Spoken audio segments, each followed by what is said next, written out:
What would you do if everything a man spent 40 years building came down to a dry well on a forgotten piece of rock? Settle in with us tonight, because we're going to tell you about Briar Daley, and about what she found sealed at the bottom of something the whole town of Kettle Cove had already written off as dead. Elliot Mabb had been the town's stonemason for longer than most people cared to remember. He had laid the foundation of the post office, set the hearthstones in a dozen homes along the harbor road, and twice in his life repaired the old stone wharf at the bottom of Mill Street. He was the kind of man who moved slowly and thought longer than he talked, which suited the stone. Stone doesn't hurry, and neither did Elliot. He died on a Tuesday in late October, quiet as he had lived, in the back room of his workshop above the tidal flats. He was 72.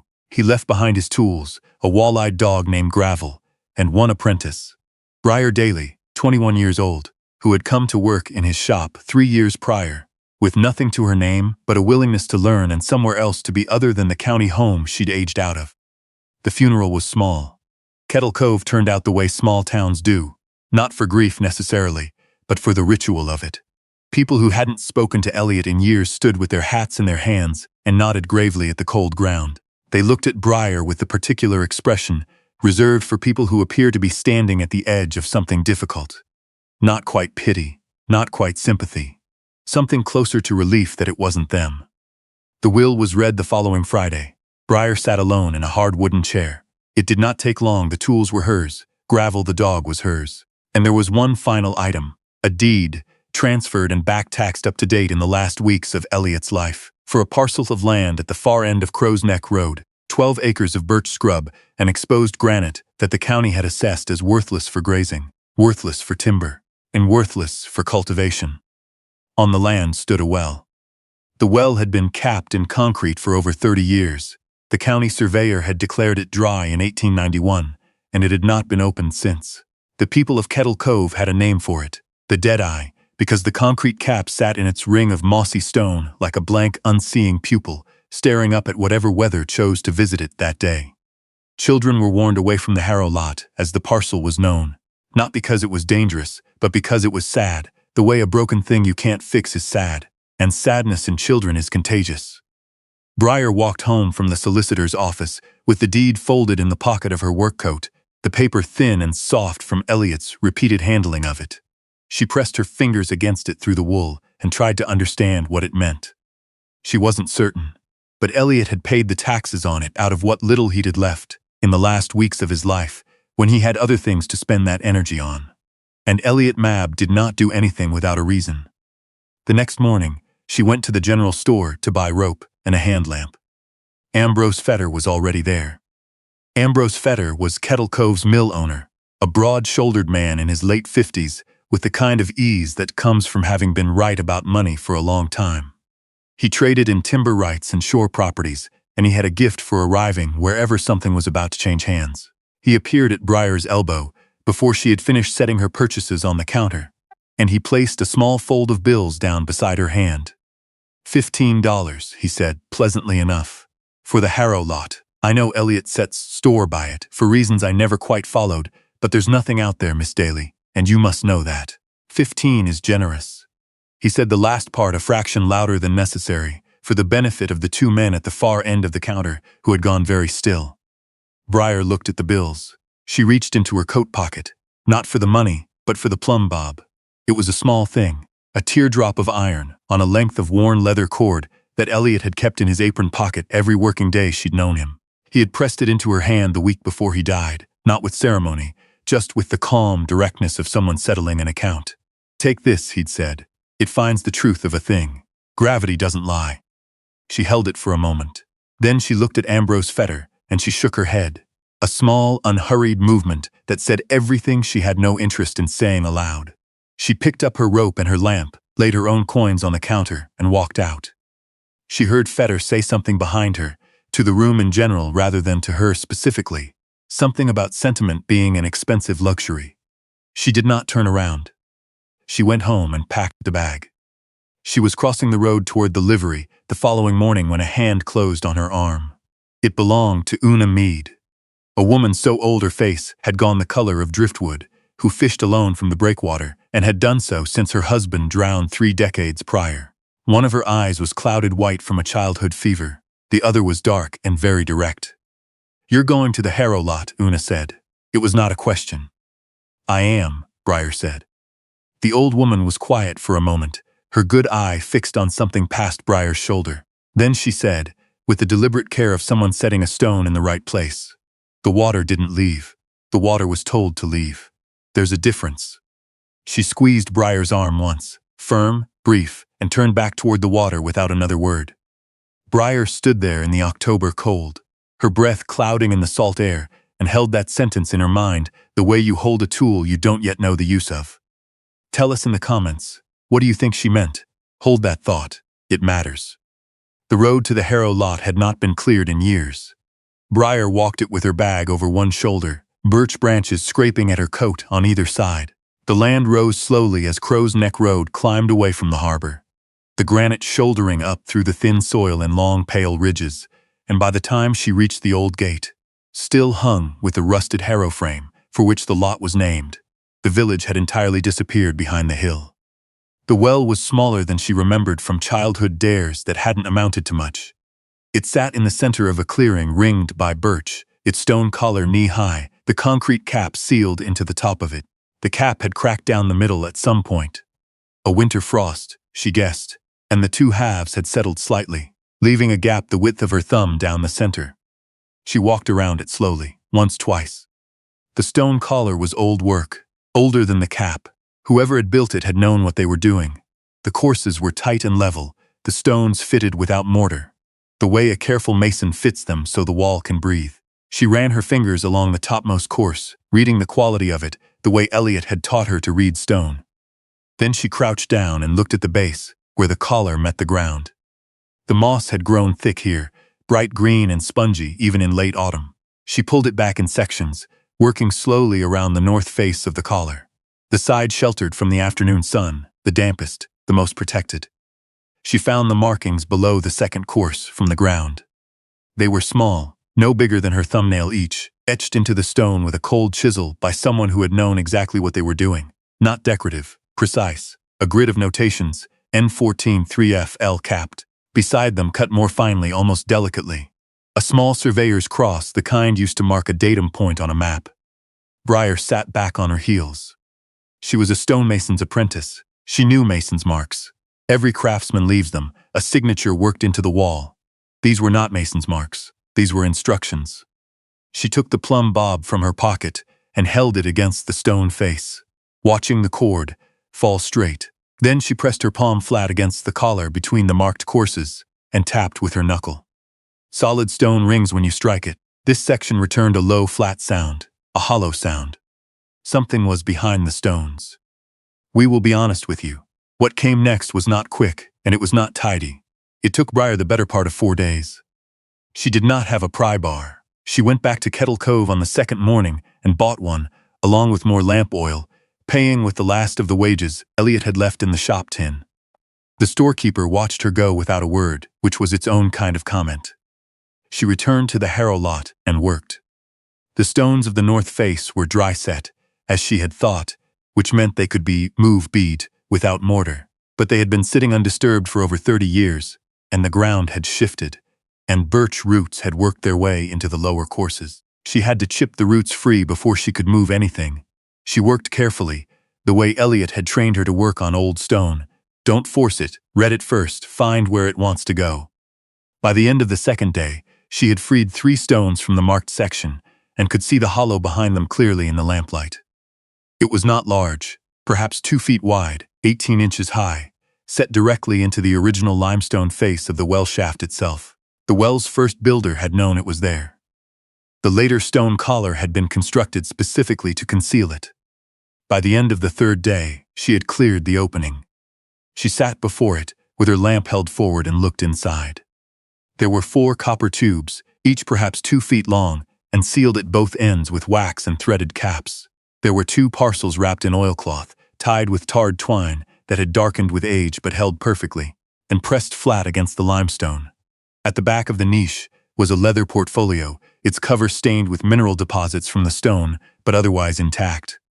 The air that came out of the hollow was cool and dry, carrying the clean mineral scent of limestone. Not rot, not decay. The darkness had kept everything exactly as it had been placed. Briar lifted the portfolio first. Her hands were not entirely steady. On the cover, in faded ink, Hydrological Survey, Harrow Lot, Crow's Neck, Kettle Cove. Prepared by Arconic Ing, Geological Survey of Canada, October 1889. She opened it. Inside were maps, hand-drawn, extraordinarily detailed, showing the surface topography of the lot and the watershed above it. Overlaid in blue ink were the contour lines she recognized from the engineering books on Elliott's shelf. Water table levels, flow direction, yield estimates. The Harrow well appeared at the center, annotated with cross-section drawings, showing the shaft in profile. She turned to the cross-section. She read it. She read it a second time. The well was not dry. The shaft had reached the water table at 42 feet. The notation was there, the measurement, the date, the yield, est. 38 gallon, consistent. The well had produced water. Then, 4 feet below the original casing top, a secondary plug had been installed. The engineer's notes were careful and specific, clay-packed, stone-seated, installed subsequent to completion of survey, not naturally occurring, designed to present as natural infill on casual inspection from above. Below that plug, the spring, still running, had been running for 30 years behind a wall of clay that a single afternoon's work could remove. She reached for the first oilcloth parcel. Inside were letters. 6 of them, the paper brittle but entirely legible. They were correspondence between the engineer and a third party. They described a payment. They described what the payment was for. Certify the well dry. Seal the original survey findings. The property is to be declared without value for sale purposes. At the bottom of the final letter, a signature. R. Fetter. Not Ambrose, his father, Randall Fetter, dead these 15 years, but the mill and everything attached to it had passed to his son Hole. Briar sat on the cold ground beside the Deadeye well for a long time. The birch trees moved in the October wind. The concrete cap stared blankly at the sky. She thought about Elliot. About a man who had found these markings. Or perhaps had always known they were there, and had spent years paying back taxes on worthless land because he had understood what they meant. Who had waited, quietly, until he had someone with steady enough hands and a reason to stay, to finish what had been started. He had left her the key. He had trusted her to find the lock. We want to know what you're thinking right now. Tell us in the comments. Did you see it coming? She was wrapping the copper tubes carefully in her extra shirt when she heard hoofbeats on Crow's Neck Road. She moved fast. She shoved the portfolio and both oilcloth parcels under the lip of the collar wall, covered them with her coat and the pry bar, and had her hands folded in her lap by the time Ambrose Fetter came through the gate with a younger man in a town coat walking 2 paces behind him. Fetter looked at the open section of the collar. He looked at Briar. His expression was very controlled. Miss Daley, he said, I've had word from my solicitor this morning. There was an outstanding debt on the estate. Materials, unpaid, that hasn't been settled. Under the terms of the original deed, unpaid liens can trigger a reverter to the previous holder. He paused. Which would be my family. I'm here as a courtesy to give you notice before the county officer arrives. Briar held his gaze. She did not know whether the reverter clause was real or manufactured. She knew that inside her canvas bag were things that made the question of the deed exceptionally complicated for Ambrose Fetter. She also knew that 2 days prior, she had seen Neil Pringle on Mill Street, filling buckets by hand at the public pump, his 3 children standing in a patient row behind him. The Pringle well had gone dry in September. The creek they were drinking from had started going brackish with the low water. She had been thinking about Neil Pringle's children at intervals ever since. She looked at Fetter. I appreciate the notice, she said. You can tell your solicitor I'll be in touch with mine. When they left, Fetter unhurried, the town man glancing back once. She waited until the hoofbeats had faded entirely. Then she picked up her pry bar, set its tip to the cracked seam of the concrete cap, and broke it open. It took less than an hour to remove the cap. It took most of the afternoon, working alone with cold hands and borrowed patience, to locate and break apart the secondary clay plug 4 feet below the casing top. She lowered her lamp into the shaft on a rope and watched it illuminate still, black water rising 42 feet below her, perfectly alive, perfectly cold. She walked to the Pringle house before dark. She told Neil Pringle where she'd been and what she'd found, and that the water was clean limestone, spring water, and his family was welcome to come. He sat down on his front step without saying anything, because there was nothing else adequate to say. Word travels quickly in a small place, even one that has decided to stop expecting much from a particular person. By the following afternoon, Miles Bear, the county hydrologist, had driven out from the next town to examine the well. He stood at the collar for a long time, studying the survey maps spread across a board Briar had set over the stones. He said nothing for long enough that the silence became its own kind of answer. Ambrose Fetter was there. He had arrived shortly after bar and stood slightly apart from the group of Kettle Cove residents who had gathered, ostensibly to collect water, in reality to observe. Miles Bear looked up from the maps. He looked at the correspondence letters. He looked at Ambrose Fetter. These survey records were filed with the Geological Survey of Canada in 1889, he said. Or should have been. They're not in the archive. He held up one of the letters. This is a receipt for payment, for the suppression of a hydrological survey. He looked at the signature at the bottom. Your father's name is on this document, Mr. Fetter.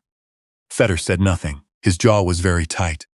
The spring is real, Bear continued. The yield estimate in this survey is consistent with what I am reading in the shaft right now. This water has been running for 30 years behind an artificial plug. He set the letters down with a deliberate care that was itself a kind of verdict. The land and the water rights belong to Miss Daley, and I would suggest strongly that the question of this suppressed survey be discussed with legal counsel before anyone takes another step. Something moved through the gathered crowd. Not words, not a sound exactly. The atmosphere of a room shifting, even when there are no walls. Briar stood at the edge of the well collar. She had Elliot's plumb bob in her hand, the iron teardrop hanging perfectly true in the cool autumn air. She was not looking at Fetter, she was looking at the well. She was thinking about Elliot Mab, who had taught her that a plumb bob finds the truth of a thing because gravity is always honest.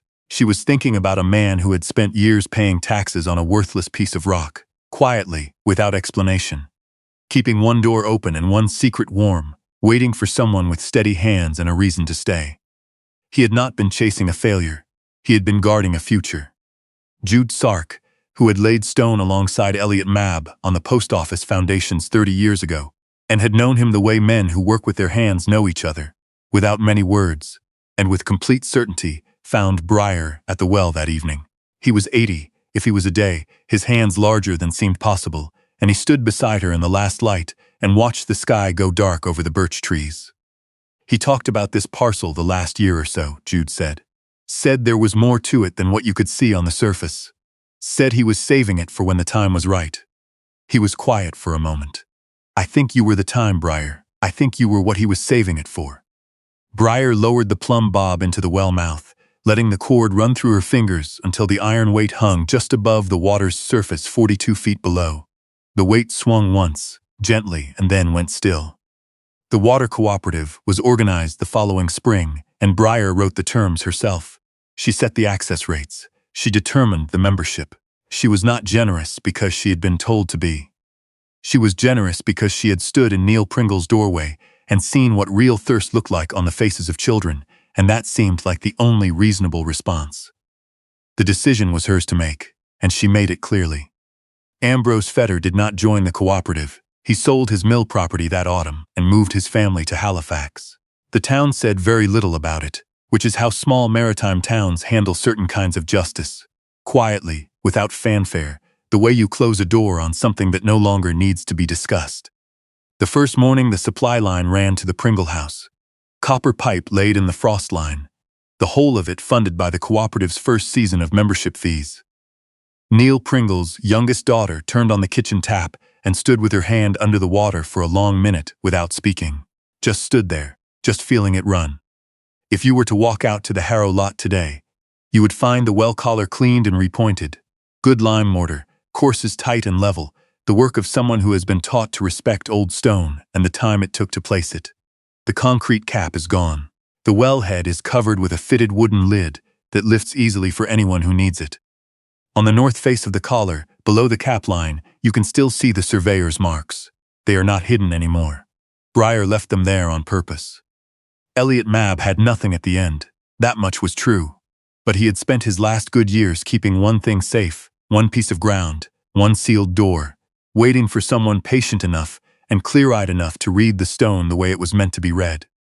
He had not left Briar Daley a piece of the past. He had left her a map to everything worth having. We'll leave you with this. What is it in your own life? The thing everyone has written off. The thing they told you was dry and done and not worth the walk out to see. That might be waiting for the right pair of hands to look at it again. Leave us your thoughts in the comments. And if this story sat with you the way it sat with us, give it a like and subscribe. Because we have more stories like this one waiting, and we'll see you at the next one. Settle in.